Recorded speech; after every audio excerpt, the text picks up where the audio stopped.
এটা কোন জায়গাটায় কি আছে এটা এখন দেখলে বোঝা যাবে, মাপ অটোমেটিকলি বাইরে যাবে।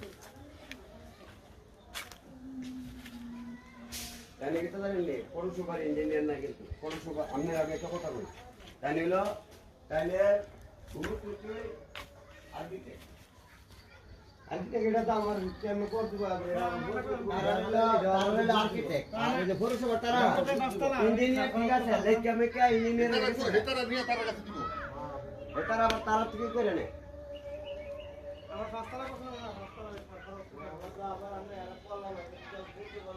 তারা তো আমার বিল্ডিং দেয় সরকার লোকই আমার হাতে সবচেয়ে ভালো কি জানেন সবচেয়ে ভালো এই চেষ্টা করে মাইকেস্টার ইঞ্জিনিয়ার সবচেয়ে ভালো টেস্ট লাগে এটার কারণে এটা